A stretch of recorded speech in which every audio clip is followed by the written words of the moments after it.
Hello, I'm Glory Hound, and today I'm here with Matt Parrish from Blue Fairy Games. How are you doing today, Matt? I'm doing great, thanks. How are you? Awesome, I'm good. And I saw your game online called New Beginnings with BEE. This is really super cute. So, why did you decide to create this game? So the initial inspiration for the game was multiplayer chess, so like 4-player chess. And I got that for like my anniversary or something. And I thought, I really like chess.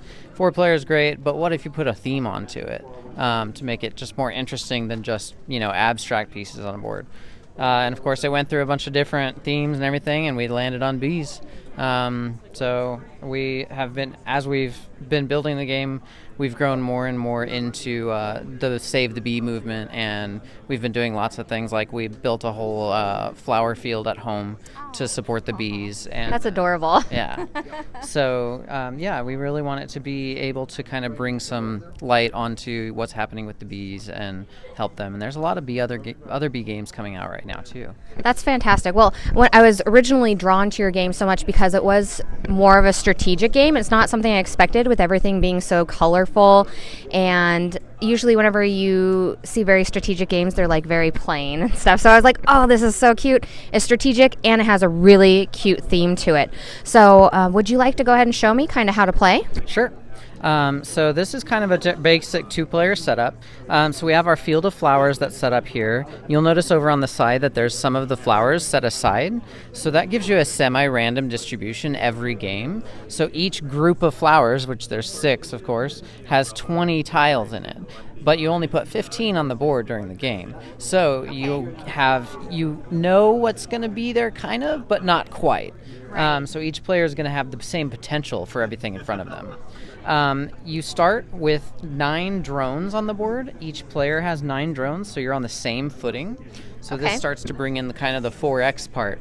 You have your hive school, which lets you start to, once you collect the nectar as you explore the flower field, you get to use that to upgrade your bees to do cool things. It gives you new actions per different bee that you have. And this is adorable because we have Scout, Undertaker, Nurse, Soldier, and Forager. That's perfect for the bee theme. Yeah. And then your drones are just the worker bees. They are ultimately what you want to get to the center here to get to the queen. So as you go, you notice there's little hashes and different symbols for movement on your bees. So some bees can jump, some bees can move and jump, and some bees just move. Your drones are the most basic piece, so they can just move, so they can't move through each other or through walls, except for walls of your own color. So that's what the big thick lines are. Okay. And then the flower field, you start to find little items. So I have my player aid here that tells me what actions I can spend, and if I get my little action tracker, I can start to track which actions I've taken. So I get 3 actions per turn that are spent actions. Everything else that might be with your upgraded bees is free to you, and you can take as many of those that are available to you. So as I go, if I wanted to explore this flower to turn it over, I would spend an explore action with my drone there, and I found a tunnel. Okay. The tunnel, of course, doesn't do anything until there's another tunnel, but then they let you move quickly across the board because you can move through them. Oh my gosh. I need to be able to move from here all the way over here. This is so awesome. Like, it's taken the chess concept and made it like really intricate, and I love the walls here and stuff, and that really changes gameplay. That's amazing. Yeah. So you'll notice the walls in the Queen's Chamber, for instance, are all a different color than any of the bees. Everyone has to navigate around there. So once they're in there, it's really kind of a race to get in there and navigate all the walls. Right. So then if I keep exploring I spent another action and I found a dead bee. So that acts as a wall, so I can't move through it unless I do something about it. Okay. And it's kind of for representing the colony collapse disorder because you want to remove disease from your hive. Right. So I want to get rid of dead bees. Okay. Is that where the Undertaker bee comes in? Yes, so that's really great because you notice that the icon on the Undertaker matches the icon of the dead bee. Right. That means that the Undertaker gets to get rid of that dead bee for free. Oh, that's so fantastic. If I'm Okay. here, I can move there and take that without spending any action points. Oh, that's lovely. And each bee has a special thing that they get to do based on their icon. Other things that you'll find is wasps. So those are dangerous. Those can sting you. If you get stung or if you sting them, that bee is removed from the game and you can't ever get it back. That's terrible because then it's player loss. You don't have as many people out on the board. Yeah. Let's see what else I might find here. So there's a nectar. When I find nectar, I can collect it, and that's how I start upgrading my bees.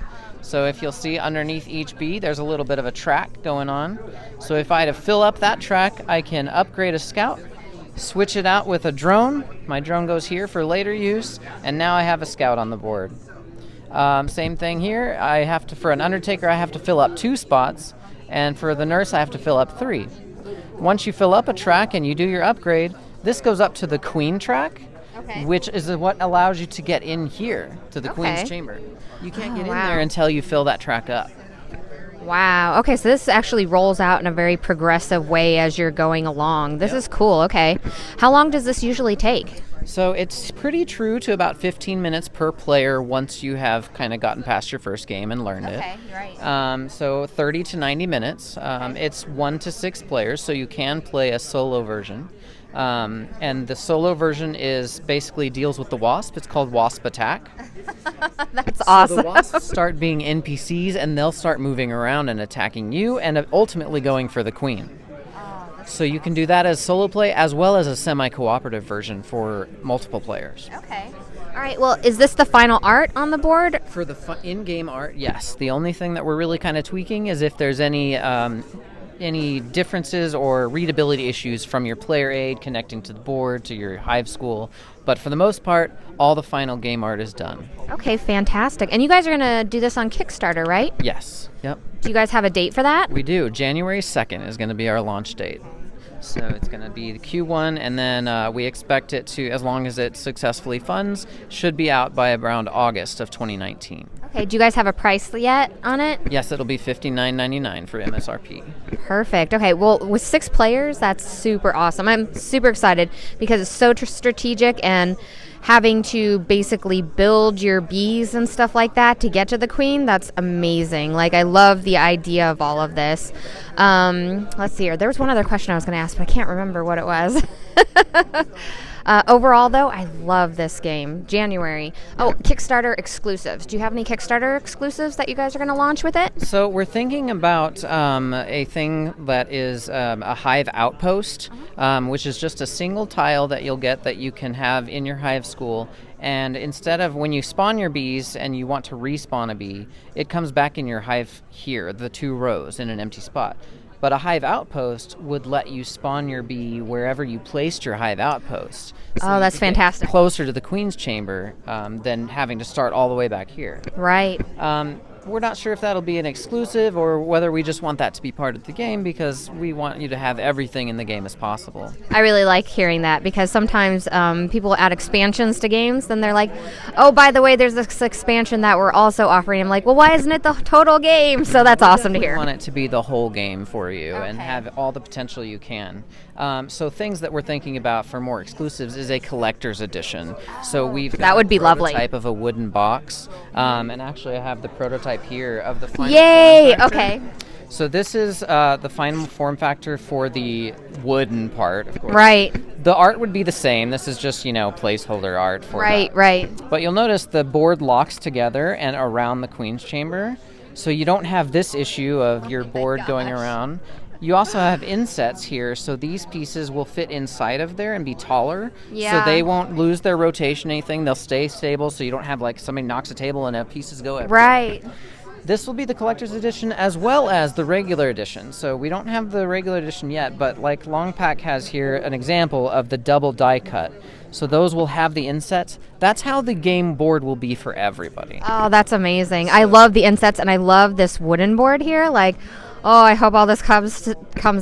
Yeah, I love the wooden piece. This is amazing. Yeah, so that'll probably go for about $150, I think. Well, I bet, yeah, because it's so intricate and stuff. But can you imagine that, having all the little pieces in there for that? Oh, so cool. Well, thank you so much for joining me here today and showing your game, New Beginnings. Where can we find you at? So I'm going to be at the Indie Mega Booth tabletop section tomorrow, Sunday, and Monday here at PAX West. We're also giving, we have our New Beginnings exclusive pin that we'll be giving away for $10. And we have scratch cards if you sign up for our New Beginnings list that will potentially allow you to get one for free or get a discount on it. Oh, that's fantastic. I love pins. Look at this. This is super cute. Well, and then online, where can we find you? So at Facebook, New Beginnings Game, or Blue Fairy Games on Facebook. Twitter handle is Blue Fairy Games. And then bluefairygames.com. You can actually play online right now on Tabletopia.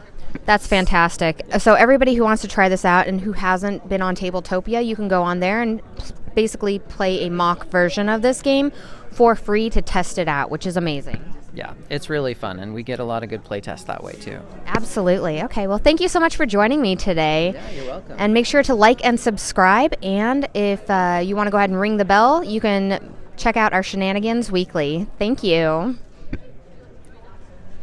Hello, I'm Glory Hound, and today we're down at PAX West.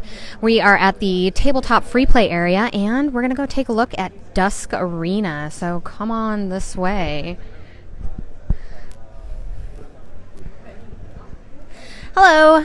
So this is Jameis, and he is from Wittershin Games, LLC. So how are you doing today, Jameis? Good, just getting used to PAX. Yeah, so is it your first time here? I've been to PAX a couple of times, but this is my first time showing for board games, so yeah, a little bit different. Okay. Do you have a great passion for board games then? I do. I love board games. I make video games in my day job, and board games are what I do for fun when I go home, so... That's kind of a awesome. Double threat. Yeah, it's great. I like it. Well, then what made you decide to start your own board game company then? So I've been doing games a long time, almost 13 years, and I started out playing board games when I was very young, and that's kind of what interested me in originally comics and then video games and kind of how I grew. And I wanted to create something. As a creator, you work a lot on other people's visions in the video game industry, and so this was my chance to take something outside of it and make something of my own. And originally I played around with the idea of making a video game or an indie game, but it just takes so many more skills and times. Like, I'm an artist, so like, I'd have to programming and money and all sorts of things, whereas board games were something that I've done for 30 plus years, and I know, and I can make sculpts, and I can get like awesome design ideas out on the board, and it can just be me and my partner making prototypes and just kind of getting it going. So it was a little bit ease and a lot of passion, I guess, is what kind of brought me here. Well, that's fantastic. Now, I was looking at Dusk Arena online, and the first thing that struck me was how big these figures are, because you don't get that as you're going online, you know, and just looking at things. No, that's we started out originally, our idea was we were sculptors and we wanted to make a beautiful mantelpiece miniature was kind of our first thought, right? We wanted to make these things that you could put on display on your desk or have at work or in your house that really captured the feel of, you know, your champion or what you played. And I play a lot of tabletop games. I play a lot of like well, I won't go into it, but you know, like a lot of miniature war games. Right. And so those war games require a lot of things to be collected, a lot of miniatures, even the skirmish-based ones. And so I was like, wouldn't it be nice if there was something I could bring to work, like a single model, and be able to play that and have like a lunch game with someone and not have to worry about like the time that takes it and the setup and all that. And so when I started making these, I wanted to make sure that they were really awesome, but something that was still portable enough. You could take that guy with you and like a deck and then go and play it. And so we just tried to make the most awesome miniature that we could. Well, macrature, I guess, is what we have to call them at this point, that we can display and get that idea across. Absolutely. Well, fantastic. Okay, well, let's take a look at some of these figures. Do you want to come on in and take a look at the figures? I want to show like how big these figures are. So, like, here's my hand. These are huge, and they're like insanely detailed. There we go. Technical difficulties, guys. Sorry about that. Hopefully it didn't ruin our feed. All right, so do you want to tell us a little bit how you play the game? Sure. So the game itself, you're going to go ahead and... Oh, whatever is best here, sorry. So the game itself, you take one of these basic decks, and the basic decks are the same for every player, and all of that is inside there are simple numbers, as well as a couple of special wild cards, and then a card that lets you draw and add some different gameplay. Okay. But this core deck is going to be mixed and matched with your champion choice. So you're going to choose from one of these champions here. Let's just say, let's take the Dancer of the Black Veil here. And so the Dancer each of these phantoms comes with their own gifts or special cards that are powers that are only available for the phantom that you choose. So you get a passive card. This card will always be available for you on the board. His allows him to move people around, etc. So he's got choreography. And then there's going to be a stack of 9 cards that are gifts that are unique to him that only he has. And what we did is we took these and we made a few of them starter cards. They have a little star here. So if it's your first time playing, those are the ones we recommend. And you take 4 of those cards, and then you'd add them to your basic deck.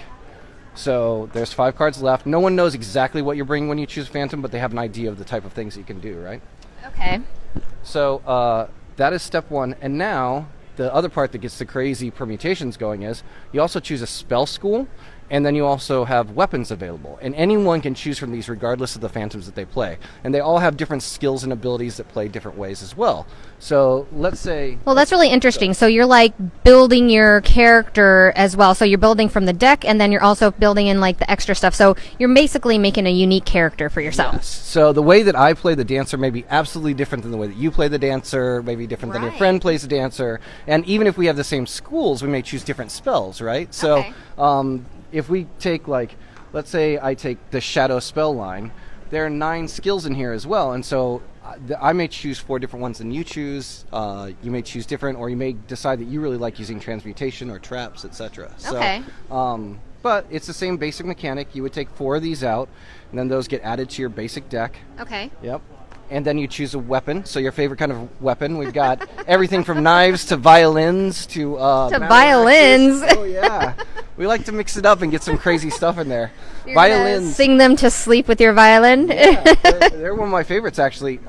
The weapon cards have a special ability. We made this a little bit simpler. The 4 basic cards and weapons all have the same ability, but they're keyed to that weapon. So, like for instance, violin has melody, and it allows you to attack at any range, but it's -1 to the damage roll. So it makes it less likely you can critically hit. But yeah, it's a fun way to kind of even up the board range and bring your opponents closer. So. Okay, and does this play with just 2 players, or do you play with multiples? No, you can play with multiples. The way that we've got it set up right now is we support 1v1, so 2-player, 3-player free-for-all, 4-player in teams, 2v2. Okay. And then we do 5-player free-for-all, and the last one that we've tested is 6-player, which is 3 versus 3 or 2v2v2. So you can have 3 teams of 2, and that gets really I love crazy. the 3 teams of 2. That's fantastic. Yeah, so you've got a partner that you're kind of working with to screw the other guys too. So it's pretty fun. That's fantastic. All right. Well, and you have these really cool boards out and stuff like that. How does now that you've built your deck, So how do you play? Let's take a peek here. Come around over. Okay. So gonna switch inside that places. basic deck, there are a couple of cards here that we keep out. A reference card for you that has all your actions, and then you have this, which is your health card. We're also going to have tokens. My partner will be bringing those, so you don't have to keep this with you. But this is kind of a fast one if you have a dry erase marker. This works well. Oh, I love that. Yeah. So the idea is that every phantom has armor on their locations, and then 5 wounds that they can take. And once you've taken 5 wounds, you lose the game. So it's pretty much a fight to the death kind of mechanic. Okay. Okay. So let's take. We'll grab one on you, and let's put you out on the board as well. So once we've got these cards, we'd shuffle them all up, and the start of every round, let me grab across here. The start of every round, both players are going to roll a die for initiative. And so at this point, 4. If I have the highest die roll, I can choose whether I want to go first or last. All right. So we draw 5 cards. 1, 2, 3, 4, 5. Ooh, 1 extra. And now each person, we alternate taking turns, and you have 2 actions on your turn. Okay. So you have to take at least 1 action, but you can't declare more than 1 attack. Those are our only stipulations. Okay. All right. Now, the actions that are available. Let me grab some. I got all the wild cards. I got a good draw, but it's not very good to. Not a good to demo with. Not a good demo draw. All right. So, the actions that you have available. The first thing that you can do is a lot of those special cards that you chose, like from your skills or whatever, you might have things that say action on them. So they're like a spell that you can only cast on your turn. So one of my action points could be to say, I'm going to cast a spell. And so all phantoms draw up to their maximum hand size or whatever it is that they're doing, right? Right. So then the other thing that you can do is you'll notice every card has a number at the top of it, and those are used for basically our generic actions, and those are movement and attack and defense. Oh, I love that. So then the cards serve as a dual purpose as far as taking the action or using as movement or other things. Yep. So any card can be played for its number or for the special ability, and the only one that is special is all weapons, or almost all weapons, are considered attacks, and when you use this as an attack, the number, it also triggers its ability. So they're a dual threat. Oh, that's very cool. Yeah, so they're where you get a lot of your aggression and your ability to do damage from. Well, I just love the part where you have to choose, because it really makes you look at your hand and figure out, all right, well, do I want to sacrifice this card to move, or do I want to save this for later, like do the action? Oh, just wait. It gets better. You're going to love this part. So, all right, here's your basic movements, all right? So if I want to move, I can play any card for that move value. Let's say 3. The only rule with the move is you can't move through a phantom, and you can't step on the same hex twice in a single move. Okay. So I'm going to move 1, 2, and 3, all right? And then the next thing is an attack. So my second action, I can declare an attack. You have to be the exact range of the person that you're attacking. So there's no curving bullets. You have to count the shortest distance. In this case, I am 1, 2, 3, 4 away, so I have to play a 4 in order to attack them. So it's important that you also keep track of what number's in your hand. And that's amazing. Like, do you want to spend it for the spell, or is it better to keep it close or tight to like be able to defend or attack? Right. That puts a lot of complexity in the cards, and you just in just a basic card game, you know, like that's amazing. Yeah, and we're back. So sorry, we are at PAX West and we have terrible connection. So we're gonna finish talking about Dusk Arena. You were just talking about the cards and the different movements that they had. Yes. So the first thing you can do is cast a spell on your turn, basic action. The other thing that you can do is you can play for movement. So any of these cards, you play with that number to determine the movement that you want to make. So the number 1 rule is you can't move through any other phantom, and you can't step on the same hex twice. But by playing a single-digit card, you can move around the arena 1, 2, 3, and set yourself up for the next action, which is an attack. So an attack has to be the exact distance away from the person that you're attacking. So it's 1, 2, 3, 4 to get to the Baron. So I would have to play a 4 in order to attack him. Okay. Each of these has the potential to do damage, but it can also be defended. So if I'm on the other side of the board and I have a hand of cards, I'll just grab a few things here. Normally it's only 5 cards. But so if I have, let's say, a 3 and a 1, I can play those to block that attack because it's a 4. So any number of cards can total up to block an attack. Right? Okay, well then, whenever you're discarding all these cards, when do you get to draw more cards? This is where it gets fun. This is the part I thought you'd like. We alternate back and forth taking turns in a round, and we don't redraw until both players have passed. And so a pass is an oh action my you can god. take. So I could go really heavy out of the gate, right? So I could say I make a movement, then you can do what's called a power attack, which is play multiple cards of the same value as long as they're at the same range. Yeah. So let's say I had 4 2s here in my hand, and I was 2 away from him. I could say I'm going to attack you with a power attack of 4 2s. Each one of those could do a damage, so it's a massively dangerous attack. But if he has a way to block it, or if he uses special cards to dodge, that means I've just played 1, 2, 3, 4, 5. That's my entire hand. And now it goes over to them, and they have 4 or 5 cards left. Right. It's like, take as many turns as you want, and I can't defend or do anything, right? So you really have to mitigate how you're spending your cards and what you're using them on, and kind of almost building like a combo or of sorts for each round that you go across, not spending too many cards, right? Yeah, it's a card efficiency game where you want to pay attention to, if I play 1, does it make you spend 2 to defend? Or like, is it worth it for me to play 3 cards up front, hoping to get ahead of you to the point where you play all your good cards defending against what I am putting out as an attack? Or do I want to take that 1 damage so like later on I can defend, you know, against a different attack? Like that's awesome. That happens a lot where people get attacked with a number, like I get attacked with a 3, and instead of playing my 3 to block, I go, I'll take it. And the next turn I play my 3, and it's like, I bet you don't have any 3s, you just attack me. And so there's a lot of like, you know, sort of guessing and stuff like that. That's really awesome. Okay, well, you guys are going to be on Kickstarter. Do you guys have a date when you're going to be on Kickstarter? September 12th is our target date. Okay. We are doing updates. Soon. Yeah, very soon, actually. We're doing updates through Twitter and our Facebook page. We're putting out lots of shots of the models. The Kickstarter page is almost completely finished. I'll finish it up when I get back from PAX. We have our pricing model. It's close. It's really exciting. Oh, So, fantastic, yeah. fantastic. And with the game, are we going to get this modular system right here with it and everything? You are definitely going to get the modular Okay. system. That's the way that the board is assembled. Okay. But we probably won't be able to do actual wood for these. Just the production Okay. process is going to be a little Okay, bit so high. it's probably going to be like Right. cardboard and stuff? but Yeah? it'll be Okay, a little cool. nice press board with a graphic, and/or we're looking at, if we hit enough funding, we'll do a stretch goal where we'll do plastic ones of these. That'll actually That would be like- lovely. I would love like that. Cracked ground and stuff that you could paint, or you could just. That place would it, be so. super cool. Okay. Yeah. And then whenever you're building your arena, can you move these and build different arenas with it, like making a really long one and stuff? Absolutely. So this is just our standard arena setup, and it's meant to be a simple kind of starter play. But if you're playing either with a friend or if you're playing with teams, what you actually would do is you take these, and each side gets half of the number of tiles, and only this one in the middle stays out on the That's board. lovely. And so then you can alternate putting tiles down on the board and creating different Building your shapes arena. of the arenas that you think I will love best that. suit your tactics or your style. So. That's fantastic. And I can't get over how big these miniatures are and like how detailed. Or you said macro, what is it? Macratures? That's Macratures. somebody coined that to us, yeah.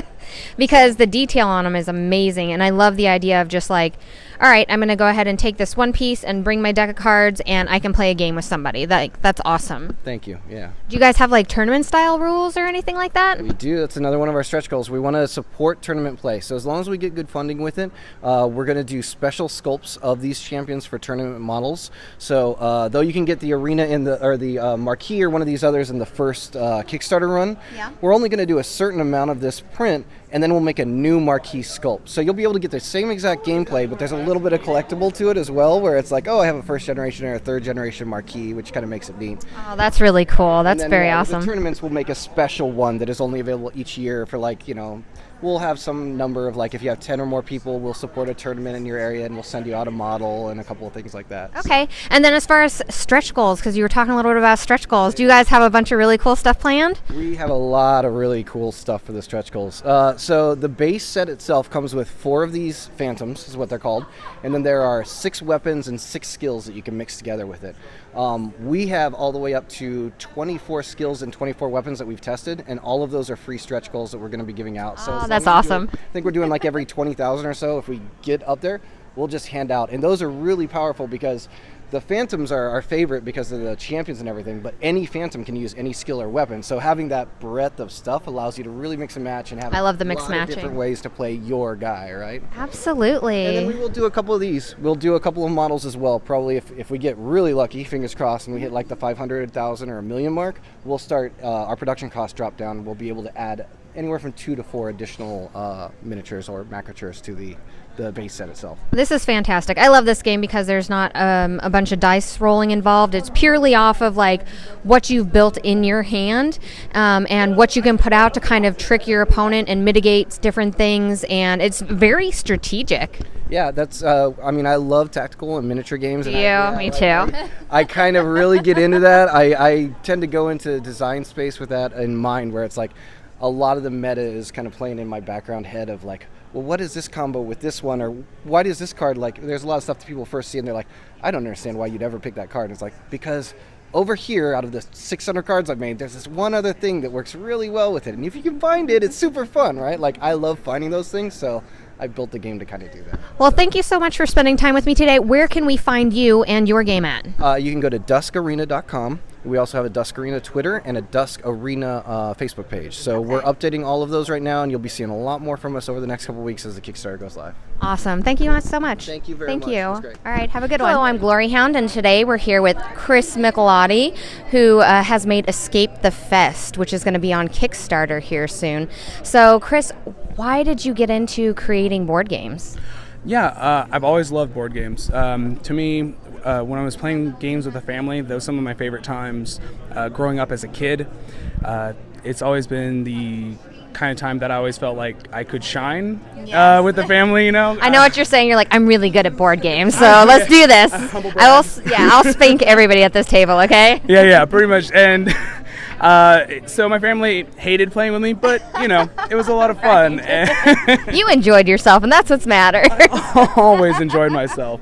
And I've always loved games just in general. And it's for me, taking my love of games, those experiences, and wanting to be a storyteller and entertain people, I was like, there's an amazing world out there in board games. And so I was like, I think I want to give this a shot. And that's kind of just how I walked into it, for sure. Oh, wow. That's fantastic. Well, tell me a little bit about the theme of your game. Yeah, so the theme of the game is you and your friends are at a music festival, and you guys have had... That's adorable. Yeah, no, I love music festivals, and so you and your friends are at a music festival, and you've had a really great time. Kind of a little too good of a time, though, because one day... Like we all do. As you should, right? And you look around and you start to notice that you kind of lost all of your stuff. Oh, so, no. yeah, That's terrible. Yeah, that's the setting of this game, where you're trying to help your friends find their things, and as you're walking around, you start to... I guess sober up a bit. You start realizing you've also lost some of your stuff. So it's a set collection game, and yeah, that's the basic principle. Okay. So. Is it cooperative? It is not cooperative. I get that question because people are like, oh, so you're helping each other Right, win, right. right? And I'm like, well, Not really. Somebody still has to win. So. yeah, well, so yeah, someone's winning, so you're not helping each other playing find their stuff. It's actually, in a weird way, you're competing about who's the better friend. So you're helping the squad members in the world trying to find their things. Okay, fantastic. I really like the art on this card. These cards, it's very, very colorful. Yeah, and that's what we wanted. We wanted to really capture, I guess, this time period and what music festivals, specifically, electronic dance music festivals, what they feel like and what they scream out at people. Okay, cool. Well, let's walk me through one of your turns here. Yeah, absolutely. So, all right, I'll go ahead and grab this in my hand. So I'm assuming we're going to treat this as the day pile. Okay. Anyway, so when you start your day, it's got 3 different phases, and it feels just like a real day. You've got your morning, your afternoon, and your night phase. It feels legit. Well, absolutely. So you're waking up, you're getting out of your tent, you're still recovering from a night of partying. Okay. And you just kind of got to take what the day throws at you. So you turn around, you flip over a card. If it's an action card, you obviously you use it, or immediately it has to happen to you. If it's a pointed card, if it's anything else, you throw it into your hand, and then you move on to the afternoon phase. In this case, I happen to grab an action card, but it's ground find, which allows me to go into the trash pile and find out of the top 10 cards, find an item I want and put it into play. Okay. Currently, we don't have anything in the trash pile, so I just leave it there. Yep. Yeah, it doesn't count. It's just a morning. It's not a good morning, bad morning. Well, it happens. Exactly. And some of these cards, I'd rather take just a regular morning than a bad morning. So That's very true. Nobody wants a bad morning, especially the grumpy people in the world. Absolutely. If you're not a morning person, that just magnifies it. That's me. So then you move on to the afternoon phase. Okay. You get 2 actions in that. You can play cards onto people, on yourself. You can put out items. You can discard and draw, or obviously you can pass. Right. So in this situation, I'll be like, all right, I'm going to play an item here. I'm going to play Foolish Panda's Keys. So that means I've helped. That's adorable. I love that. So actually, Foolish Panda. So the name of my game studio is Foolish Panda Games. Right. And this character's Foolish Panda, and the story behind Foolish Panda is that's actually my rave name. Oh, is it really? Yeah. Oh, that's so fantastic. Yeah, like this game is kind of finding your own keys. Exactly. So this game is I like to call it like my love letter to my 20s. Absolutely. Well, and it's cool whenever you're a game designer and you can put all of like these little like hide and seek sort of things in here that when people know you or they get to know you, they're like, oh, I know what that is. That's fantastic. I always like to point out my keys, actually, so I'm happy these came up because I was trying to figure out a way to put, my wife into this game, and my artist came up with this amazing idea to just, within the keys, to throw in a bunny keychain, and I call my wife Bunny, and people call me Panda, and so... That's so adorable. Yeah, Panda and Bunny. So it's just like those hidden things, like you were talking about. Absolutely. So anyway, that's my first. That would be like one action. Right. And then I would sift through, and I'm like, all right, I'm gonna go ahead and play another item, and I've got my hula hoop, and I'm putting out in front of me the play area. This play area is called your campsite. Okay. So you're bringing them back to camp. Right. But in order to get points for your items, so you'll get points for your friend's items, right? Okay. But in order to get points for your items, you're actually going to have to remember to put it into your trunk before you leave. And the way that works... You want to leave with it. Exactly. And the way that works is you've got this like communal like reminder pool right here. So as people are playing, they can play their items into their trunk as long as it's available. So right now it's not there, but let's say later on in another turn it happens to be up, actually just like that. Oh, okay. So Then move there. exactly. So then I could take a free action in my afternoon to just move it into my trunk because thematically. I it's love like- that. Yeah, Okay. I'm just like, oh yeah, my hula hoop, got to get that in there. Right. Okay. And then after you play your 2 turns, you move on to the night phase, and that's going to be where you can reorganize your campsite a little bit, and then draw back up, because they're like. Obviously, at PAX, I had to create like a little demo version, so there's some things I had to pull out just, for time. But Right, you have absolutely. exactly. Yeah. But you have like squad members, like people you can actually hang out with. They all have different abilities, as long as they're holding on to their items, and they That's can help you fantastic. in different ways. So Okay. yeah. All right. And when do these cards come up to change? Yeah. So a couple different ways. So like in this situation, I moved it over to my trunk. Right. So then I would flip over a new reminder or new memory for everybody else to have access to for that turn. Got it. Okay. And then at the end of the day, you just pull all these things together because, you're still partying. You're still at the music festival. So You still got to hang out and listen to the tunes, man. God. Yeah, so you may right? you may forget things again. So at the start of the next day, you'll flip over, a new set of reminders, and you also have a new day, which, is over here. And so every round has a different day representation. So they almost like an event deck. Okay. And it doubles up as a timer. So Okay. when there are no more days of the festival, then you have no more days to really go That's out and it. search for Yeah, stuff. you can't get anything Yeah. else. All right.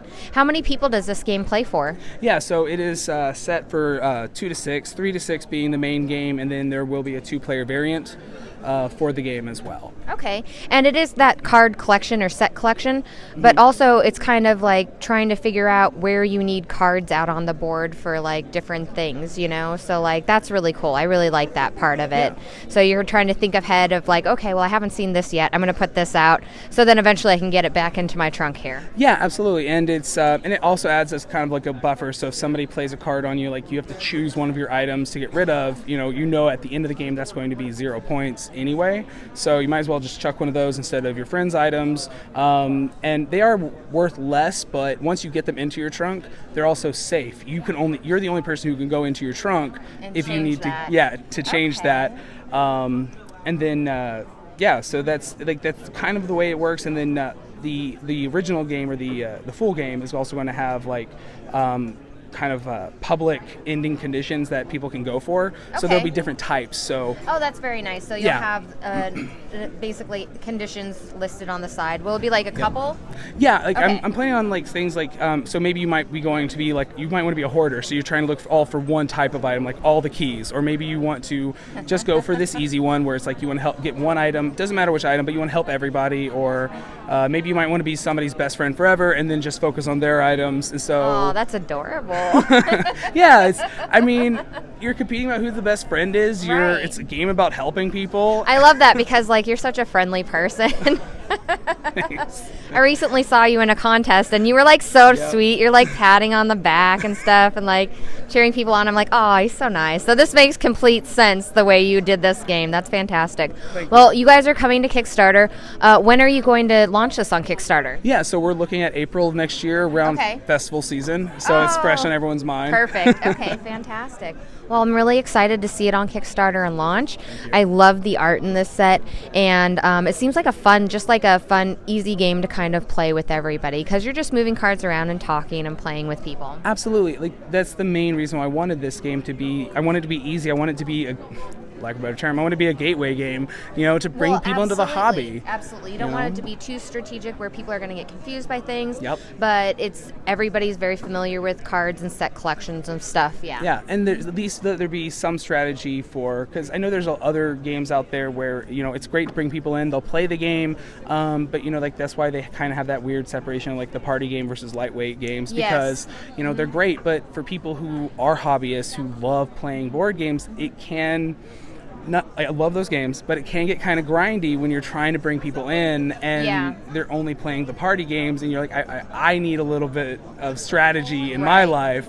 So I'm hoping that people can play this game, be able to tell amazing stories and like share experiences and say, so it has that party game feel. Yes. But for those of us who are also hobbyists, we don't can get really bored. you can really maneuver the cards around with what you're doing. Like if you're paying really good attention, you can really affect the gameplay with this. Yeah. Absolutely. Okay. Well, thank you so much for talking with us today. It was so nice meeting you. Yeah, it was great meeting Absolutely. you. And make sure to check us out and ring that bell for our weekly shenanigans, okay? And where can we check you out at? Yeah, so you can find me a couple different places. EscapeTheFest.com specifically for this game, and then Foolish Games or FoolishPandaGames.com to just kind of follow me and the other games that are coming out around the same time. So. Awesome. All right, you guys have a good night. All right, bye. Hello everyone, I'm Gloryhound. I'm down here at PAX West today. I have found the Indie Mega Booth as requested to take a look at some really awesome board games that are down here. Let's see here, we got Snap Ships. And you actually have like a couple on Kickstarter. Let me go ahead and rotate the camera around here and we'll take a look at what we got. So here's Snap Ships. This game is going to be going to Kickstarter, where you basically build a ship and then you get to put that ship on a app online, and then they can go ahead and fight ships and stuff and have little interaction and stuff, which the Snap Ship portion of it is really cool. I'm going to take a quick look at your ship. Sure. Check out that cool ship. I know, they look amazing. Yeah. Here, do you want to see the AR thing if this works? And then your ship is flying, it's so cool. Yeah. And then you can customize different ships, and you can track a custom ship that you make, like the gray ones there. Yeah. And do the same thing. You just have to Very put it in cool. the app. And I love that you guys have so many pieces here to build on, like you can make your ship completely different, yeah, we just whipped together these real quick just to try some different things. Fantastic. Yeah. Thank you so much. What do we got over here? We have UFO Go-Go. Hello, you guys. How are you doing? This is UFO Go-Go. It's a party card game where you're trying to throw the biggest party in the galaxy. Okay. So each player is essentially trying to get aliens from all throughout the galaxy to come to their party, and each alien has a rule associated with them. Yeah. So when that alien's at your party, you have to follow their rule.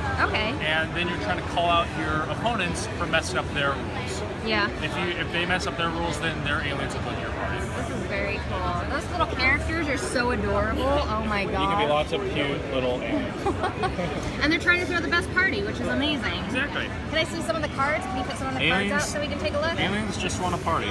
Well, aliens just want to party. I love Then that. there's different things like events that you can do and challenges that will then, kind of be mini games within the game. Yeah. But then people, if people mess them up, they're not necessarily thinking about their own rules that they're trying to follow, so they'll mess them up as they're doing the challenges. And right now, the game is still early, so we're working on some of the art. But this is what the final artwork will look like. Is this going to be on Kickstarter? It'll be on Kickstarter in October. In October, guys. Kickstarter in October. Thank you so much. Thank you. What do we got over here? We have The Pit. How's it going? Hello. How are you guys doing today? Good. Can you tell me a little bit about The Pit really quick? Yep. We made a PC roguelike several years ago called The Pit, and we decided to try to take that and pack it into your tabletop game. And this is it. So we made a cool dungeon crawler out of it. Dungeon crawler? Very cool. Lots Okay. of randomization of cards, lots of dice to roll. This board is huge. It is. I'm going to come around this side. It's a big board. Lots of room for the rooms. Oh, Bad sweet. language Those on my figures part. are super adorable. Yes, and these are the 4 little soldiers you can run through the game. We also have some prototypes over here. And is this on Kickstarter? It's off Kickstarter. We're doing late pledges on Backer Kit. Oh, okay. Late pledges on Backer Kit right If people now. want to come in and grab it. That's very cool. Yeah, and we're well, right now we're just getting started before everybody shows up. So Absolutely. Forrest and I are running a couple of guys through, and Okay. I'll have to come back and check this game out. I'm just doing a quick overview of what's here. Thank you so much, guys.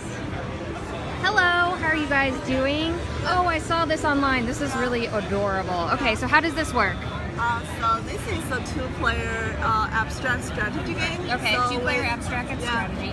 So with only 6 pieces and the 3 colors involved, this game can bring you a light go-like feeling.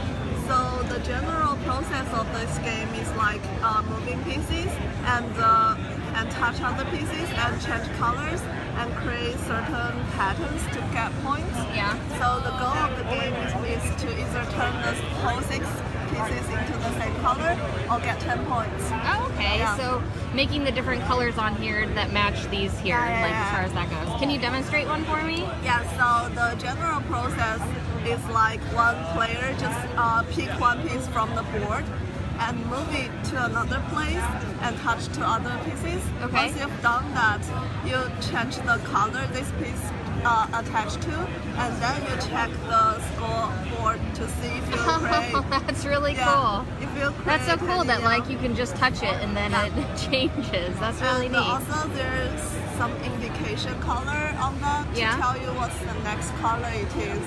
Okay. So it only involves 3 colors. Very cool. Thank you so much for the preview. And this is already funded, right? Yeah. Yeah? Okay. When can people get this, or where can people get this? So the people can get this on Kickstarter. On Kickstarter, so you have late pledges? Yeah. Okay, perfect. And it will release around March next year. March next year. Okay, cool. Very cool. It's such a neat idea. I really enjoyed the different colors in this and how you change them. Thank you so much. Here we have Cult, today. the one true game. That's right. What's this game about? This is a creative storytelling party card game. Where Okay. You use ideas from cards in the deck, weave them together into a compelling yet ridiculous cult, and then pitch it to your friends. So the idea here is you have one A cult that was ridiculous on it, cult. That's and then you fantastic. have another one, and then other people who are potential recruits will ask these questions like, what irritates you most about other people in your cult? Or why was your compound cited for a building code violation? Or ones like this, why won't the cult on your right last the week? Everyone answers these questions simultaneously, and these cards are the best because they actually take the different stories and they cause them to merge together. And this we is create this cool. one crazy storytelling exercise. Yeah, this is an awesome Whole game takes storytelling 10 game. minutes, Okay. And then you either play another round or maybe the pizza show. A game for people who love role playing but don't have 3 hours to crack open a big RPG system. If you love role playing and you want to earn your place in a cult, that's what you gotta do. Fantastic. Thank you so much. Oh, and where can people purchase this game at? Like, are you going to They can- Kickstarter? they, or? we have, right over there. You can Right buy over there? Indie Mega Booth this weekend. Well, people online. Online, they can buy it at a friendly local game store or on our website, cultfollowinggame.com, or on Amazon. Okay, perfect. Thank you so much. Thank you. Cultfollowing.com. Okay, and this is Escape the Fez. And I don't think the guy's here right now. This is another one that I believe is going to be going to Kickstarter here soon. So the Indie Mega Booth here is changing every day with who's going to be here. So I will have to report back with like the different people that come. I hope you guys enjoyed the preview. I will be here at PAX West all weekend, so if there's something specific that you guys want to see, make sure and let me know. I got Dr. Glory Hog here with me today, and I hope you guys had a good time watching. Checking me out at gloryhound.com.